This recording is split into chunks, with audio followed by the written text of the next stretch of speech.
हम इंडिया में पले बड़े, हमें यहाँ का कल्चर पता है, हमें यहाँ के लोगों का बिहेवियर पता है, हमें पता है कि लोगों से कनेक्ट कैसे किया जाता है।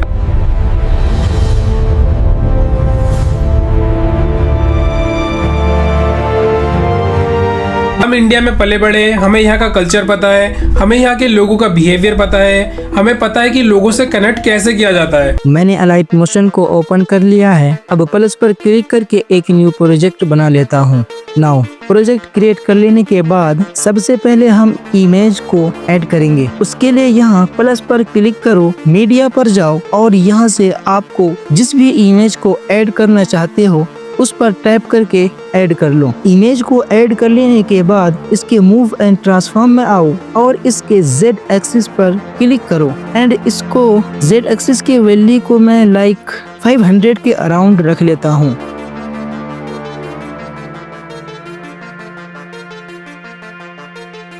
एंड साइज पर क्लिक करके इसको अच्छे से एडजस्ट कर लो पूरी स्क्रीन में। एंड बैक आके इसके टाइमलाइन को एडजस्ट कर लेता हूँ।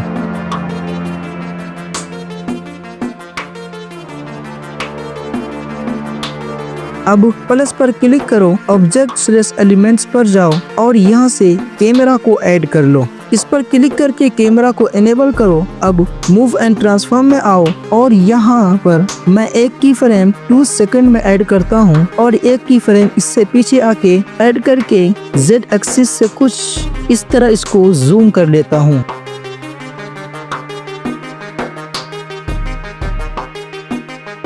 और फर्स्ट की फ्रेम को होल्ड करके स्टार्टिंग में ऐड कर लो एंड उसके बाद ग्राफ पर क्लिक करके कुछ ऐसा ग्राफ बना लेंगे।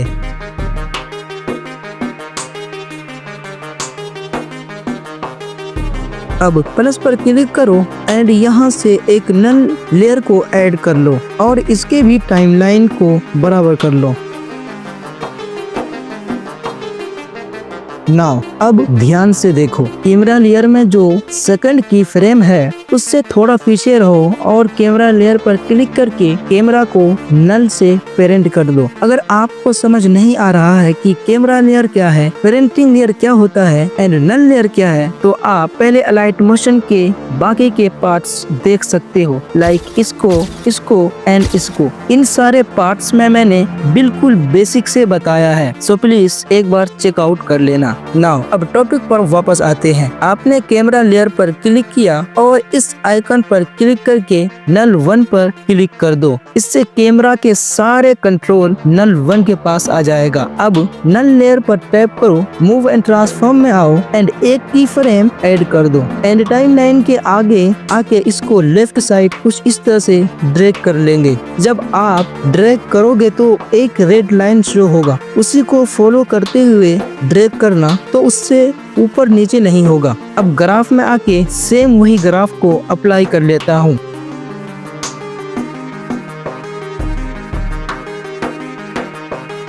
एंड बैक आगे प्लस पर क्लिक करता हूँ। मीडिया से मैं इस खंबे को ऐड कर लेता हूँ। हम इसी से ट्रांजिशन करने वाले हैं। ऐड हो जाने के बाद इसके मूव एंड ट्रांसफॉर्म में आता हूँ और इसको ड्रैग करके कुछ इस तरह से यहाँ ले आता हूँ। जब ये सामने आ जाए तो अब इस स्केल पर क्लिक करो, फिर इस ऑप्शन पर क्लिक कर लो एंड इन दोनों से इमेज को अच्छे से स्ट्रेच कर लेता हूँ।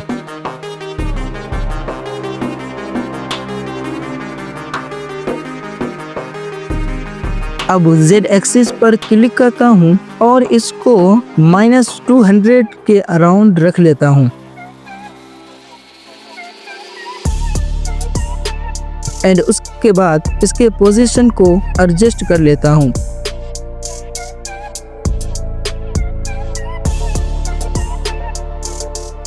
एंड बैक आके इसके भी टाइमलाइन को बराबर कर लेता हूँ।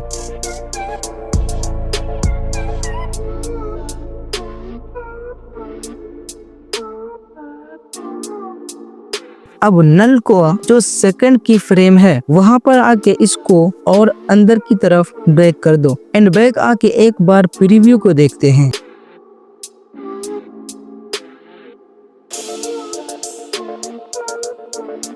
नाउ काफी सही है, बट एक प्रॉब्लम है कि जब कैमरा मूव होता है तो इन दोनों के बीच गैप आ जाता है। वो इसलिए कि ये दोनों ही लेयर Z एक्सिस में है। इस प्रॉब्लम का सॉल्यूशन बताने से पहले हम आगे के काम को कर लेते हैं। मैं प्लस पर क्लिक करता हूँ एंड इस बार मैं इस बैकग्राउंड को ऐड करता हूँ। ऐड हो जाने के बाद सेम इसको भी मूव एंड ट्रांसफॉर्म से ड्रैग करके सामने ले आएंगे।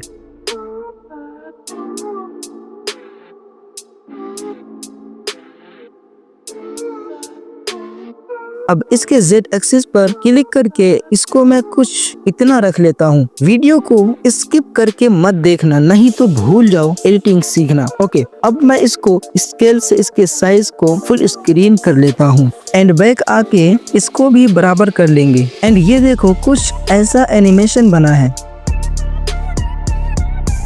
अब हम इस प्रॉब्लम को फिक्स करने वाले हैं। सो सबसे पहले मैं इस इमेज लेयर पर टैप करता हूँ, इफेक्ट्स में जाता हूँ एंड ऐड इफेक्ट्स और यहाँ से टाइल्स इफेक्ट्स को सर्च करके स्टैंडर्ड सेटिंग में ऐड कर लेता हूँ। इफेक्ट्स को ऐड कर लेने के बाद इस मिरर वाले ऑप्शन को ऑन कर लेना। अब ये वाला तो फिक्स हो गया, लेकिन इस सेकेंड बैकग्राउंड को हम इस तरह से फिक्स नहीं कर सकते। तो इसके लिए एक ऐसा सीक्रेट ट्रिक बताने वाला हूँ जो सिर्फ पीसी एडिटर्स को ही पता होता है, लेकिन आज मैं आपको ये ट्रिक बताने वाला हूँ क्योंकि आपने मेरे चैनल को सब्सक्राइब किया है यार। अगर आपने अभी तक सब्सक्राइब नहीं किया है तो प्लीज सब्सक्राइब कर लो, क्योंकि इतना मेहनत से वीडियो मैं आप लोगों के लिए ही बनाता हूँ। अगर आप तक वो वीडियोस ही ना पहुँचे तो क्या फायदा इस वीडियो का। सो सैड, कर लो यार सब्सक्राइब। नाउ इस प्रॉब्लम को फिक्स करने के लिए प्लस पर क्लिक करो और यहाँ से एक रेक्टेंगल शेप को ऐड कर लो एंड इसके भी मूव एंड ट्रांसफॉर्म में आगे इसको भी सामने ले आएंगे।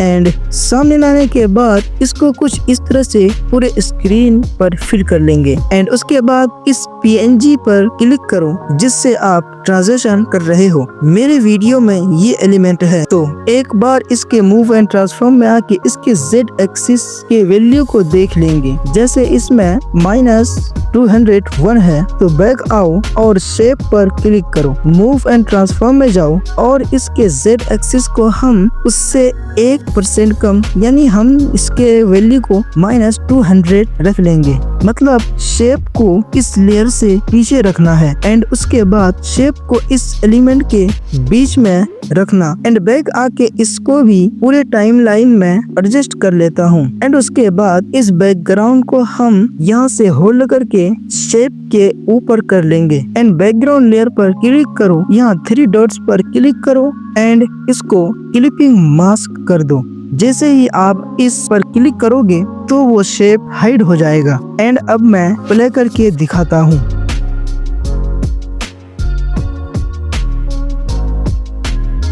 ये देखो, अब इस ट्रिक से दोनों बैकग्राउंड आपस में मिल गए हैं, जैसे कि दोनों एक ही बैकग्राउंड हो। अब मैं इस जगह पर एक मेन PNG को ऐड करना चाहता हूँ, तो मैं क्या करता हूँ कि इस लेयर को डुप्लीकेट करता हूँ। इससे आपको एक और ट्रिक पता लग जाएगा। नाउ मैंने बैकग्राउंड लेयर को सिलेक्ट करके इस ऑप्शन पर क्लिक किया एंड डुप्लीकेट लेयर कर लेता हूँ एंड डुप्लीकेट किए हुए लेयर पर टैप करो, कलर एंड फिल पर क्लिक करो एंड इस पर क्लिक करके मैं इस मेन PNG को ऐड कर लेता हूँ। एंड ये क्या, ये तो दिख ही नहीं रहा है। वो इसलिए कि अभी मेन PNG Z एक्सिस की वैल्यू +450 के अराउंड है और ये शेप लेयर जो दिख नहीं रहा है वो -200 है। तो क्या समझे, हमारा मेन PNG जो है वो Z एक्सिस में शेप लेयर के पीछे है। जैसे रियल लाइफ में कोई चीज एक दूसरे के आगे पीछे रहता है तो एक दिखता है और एक नहीं,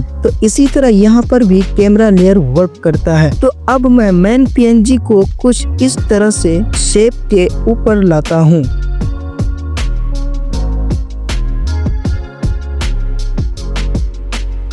एंड ये देखो ऊपर आने के बाद इस कैरेक्टर का जो हेड है वो थोड़ा सा कट हो रहा है, तो चलो इसको भी पहले फिक्स कर लेते हैं। उसके लिए कलर एंड फिल पर क्लिक करो एंड इन तीनों ऑप्शन में से अभी फिल पर सिलेक्ट है तो सिंपल आपको फिट पर क्लिक कर देना है, तो ये फिक्स हो जाएगा। एंड यहाँ से बैक आके इसको अच्छे से एडजस्ट कर लेंगे।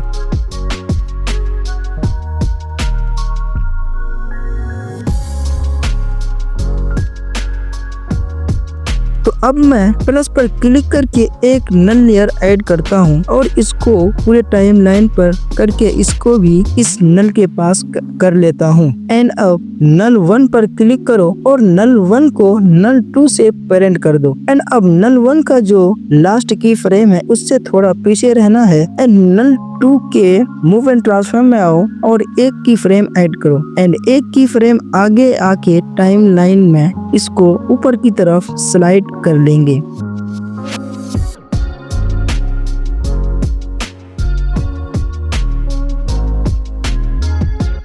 कुछ इस तरह से एंड ग्राफ में सेम ग्राफ अप्लाई कर लेंगे।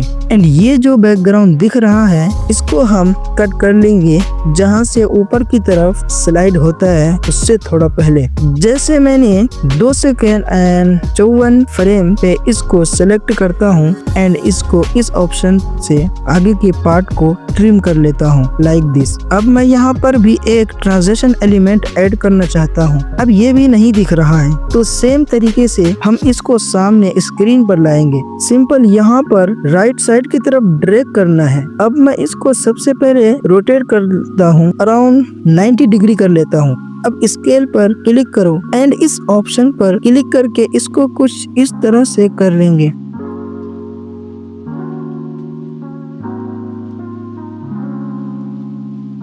ऐसा कर लेने के बाद इसको ऊपर की तरफ Z एक्सिस से मेन PNG और बैकग्राउंड PNG दोनों लेयर से ऊपर कर लेंगे एंड उसके बाद इसको एडजस्ट कर लेंगे।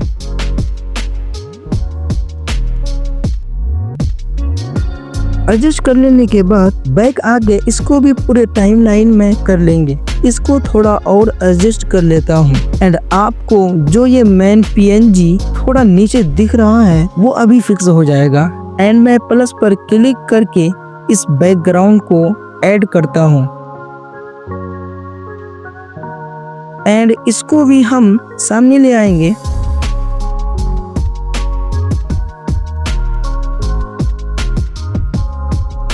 एंड अब एक ये देखो कि बैकग्राउंड सबसे नीचे है तो हम इसको Z एक्सिस से ऊपर कर लेंगे और इसको एडजस्ट भी कर लेंगे।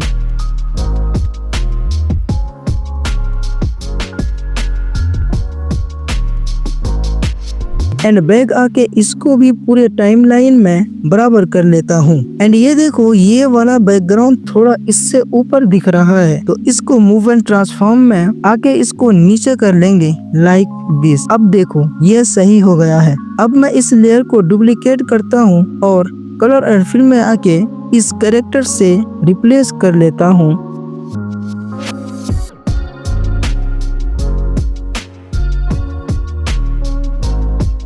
एंड मूव एंड ट्रांसफॉर्म में आके इसके Z एक्सिस को कुछ इतना रख लेता हूँ एंड इसको भी अच्छे से एडजस्ट कर लेता हूँ।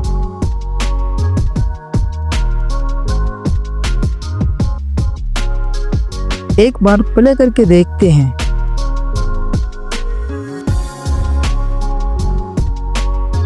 वाह काफी सही बना है। एंड अब मैं एक और ट्रांजिशन करना चाहता हूँ तो फिर से प्लस पर क्लिक करके एक और नल लेयर को ऐड करता हूँ और इसको भी पूरे टाइमलाइन में कर लेता हूँ एंड इसको भी यहाँ होल्ड करके इन सारे नल के पास लेकर आ जाता हूँ। अब नल 2 पर क्लिक करता हूँ और यहाँ से नल 3 से पेरेंट कर लेता हूँ एंड अब नल 2 के जो लास्ट की फ्रेम है उससे थोड़ा पीछे रहना है और नल 3 के मूव एंड ट्रांसफॉर्म में आके एक की फ्रेम ऐड करता हूँ एंड थोड़ा सा आगे आके इसको मैं इस साइड की तरफ कर लेता हूँ।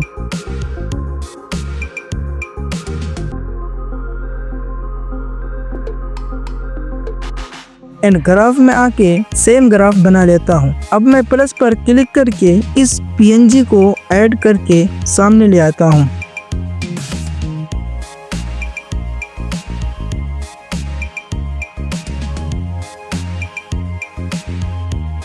एंड ये देखो ये अभी इस बैकग्राउंड के पीछे है, तो हम Z एक्सिस पर क्लिक करके इसको ऊपर कर लेंगे। लाइक मैं इसके Z एक्सिस को कुछ इतना कर लेता हूँ एंड इसके स्केल और पोजीशन को कुछ इस तरह से एडजस्ट कर लेंगे।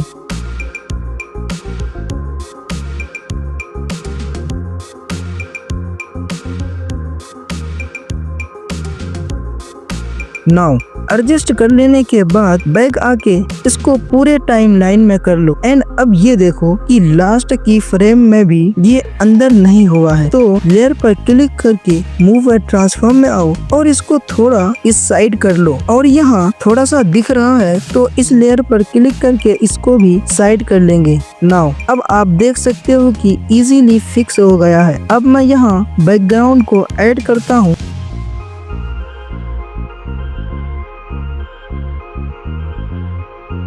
मैंने इस बैकग्राउंड को ऐड किया एंड इसके मूव एंड ट्रांसफॉर्म में आके सेम तरीके से सामने करके ले आता हूँ और इसको पूरे टाइमलाइन में भी एडजस्ट कर लेता हूँ। एंड अब इस लेयर पर क्लिक करो और इसके Z एक्सिस को कुछ इतना रख लेता हूँ एंड इसके स्केल और पोजीशन को एडजस्ट कर लो।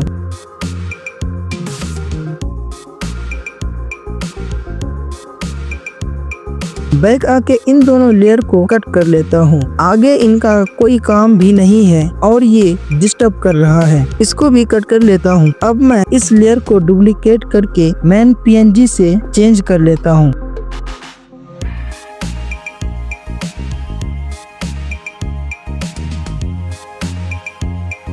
नाउ मैंने मेन PNG को चेंज कर लिया है। अब इसके मूव एंड ट्रांसफॉर्म में आता हूँ एंड इसके Z एक्सिस को मैं बैकग्राउंड से दूर कर लेता हूँ और इसको एडजस्ट भी कर लेता हूँ।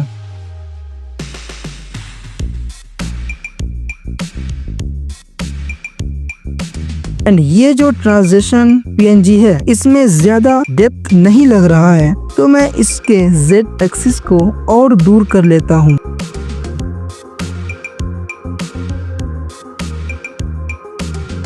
नाउ ऐसा करने के बाद ये बैकग्राउंड दिखने लगा जो कि बहुत बुरा लग रहा है, तो चलो इसको फिक्स करते हैं सेम जैसा हमने पहले किया था उसी तरीके से। तो मैं एक रेक्टेंगल शेप लेयर ऐड करता हूँ एंड इसको भी ड्रैग करके सामने ले आता हूँ।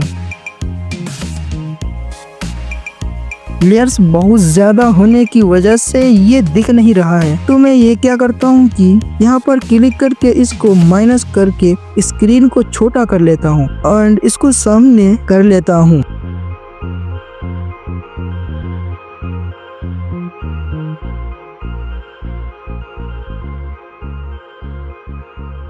एंड इस लेयर में आके Z एक्सिस के वैल्यू को देख लो और शेप लेयर में उससे बस एक नंबर कम कर दो Z एक्सिस में एंड इसको पूरे स्क्रीन में फिल कर लेंगे।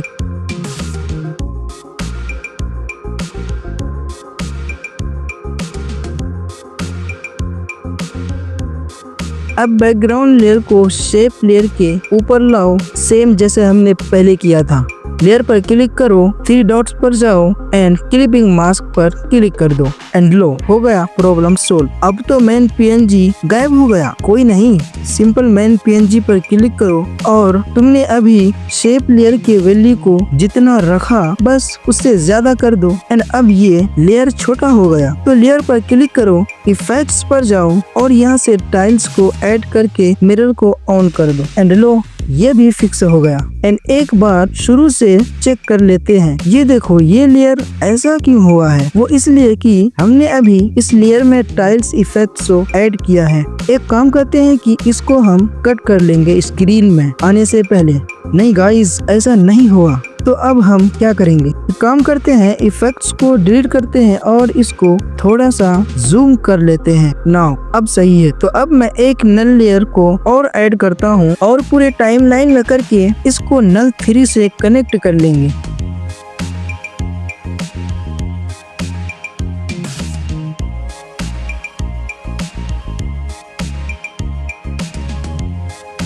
एंड नल 3 के लास्ट की फ्रेम से पहले नल 4 में आके एक की फ्रेम ऐड करता हूँ और थोड़ा सा आगे जाके इसको मैं जूम कर लेता हूँ।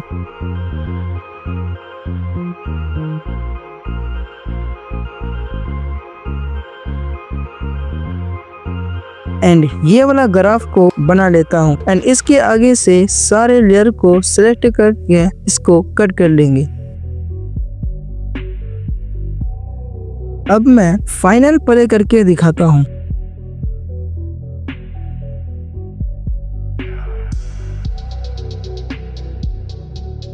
Very good. अब आपको जिस लेयर में ब्लर ऐड करना हो उसमें कर सकते हो। उसके बाद वीडियो को एक्सपोर्ट कर लो।